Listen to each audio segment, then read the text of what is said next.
भारत और पाकिस्तान में तनाव के बीच में लगातार दुनिया के कई देश इस कोशिश में जुटे हुए हैं कि ये तनाव यहीं के यहीं रुक जाए। अमेरिका भी उन देशों में से एक है, लेकिन अमेरिकी रक्षा सचिव ने भारत के रक्षा मंत्री राजनाथ सिंह से बातचीत के दौरान जो बात कही है, उससे एक बात साफ है कि भारत ने अपना मंसूबा पाकिस्तान को लेकर साफ कर दिया है। जम्मू कश्मीर के पहलगाम में पाकिस्तानी आतंकवादियों के द्वारा कराए गए हमले को लेकर भारत गुस्से में है।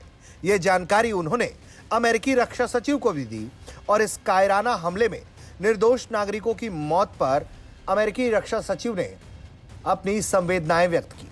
बातचीत के दौरान रक्षा मंत्री ने अमेरिकी रक्षा सचिव को बताया कि पाकिस्तान का आतंकवादी संगठनों को समर्थन, प्रशिक्षण, वित्त पोषण करने का इतिहास रहा है। पाकिस्तान एक दुष्ट देश है। इस तरह से देश के रक्षा मंत्री राजनाथ सिंह ने अमेरिकी रक्षा सचिव पीट हेग्सेथ के सामने यह बात कही। वो कहते हैं कि पाकिस्तान एक दुष्ट देश के रूप में सामने आया है, जो वैश्विक आतंकवाद को बढ़ावा दे रहा है और क्षेत्र को अस्थिर कर रहा है। दुनिया अब आतंकवाद से आंखें नहीं मूंद सकती।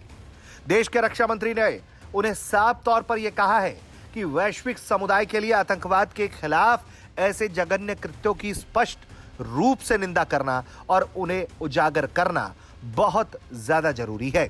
अमेरिकी रक्षा सचिव ने देश के रक्षा मंत्री राजनाथ सिंह की पूरी बात सुनी और तो और इस बात को सुनने के बाद उन्होंने अपना समर्थन भी जाहिर किया है। अमेरिकी रक्षा सचिव ने आतंकवाद के खिलाफ भारत की लड़ाई में अमेरिकी सरकार के पूर्ण समर्थन को दोहराया है।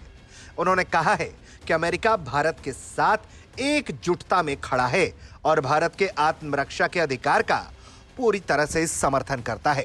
यानी कि सेल्फ डिफेंस में उठाए गए कदम पर अमेरिका भारत के साथ खड़ा है।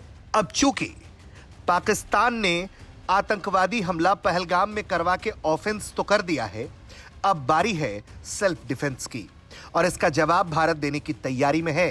तभी तो पूरे का पूरा पाकिस्तान हिल रहा है। इंतजार हो रहा है, रत जगा हो रहा है कि कब कहां से भारत हमला करेगा, किसी को नहीं मालूम। पाकिस्तान की सरकार परेशान है, सेना बेचैन है कि कभी भी उन्हें भारत के हमले को झेलना पड़ सकता है। और जिस तरह से भारत एक के बाद एक पाकिस्तान के खिलाफ कार्रवाई कर रहा है और जिस तरह के कठोर इरादे रख रहा है, उससे एक बात साफ है कि आने वाले दिनों में पाकिस्तान पर भारत करारा प्रहार करेगा और उस करारा प्रहार से पहले भारत पूरी दुनिया के देशों को, जिनसे भी उनके मित्रतापूर्ण संबंध है, उन्हें जानकारी दे रहा है कि भारत इस हमले को भूल नहीं सकता। इसका बदला लेने का भारत अधिकार रखता है। ब्यूरो रिपोर्ट, भारत तक।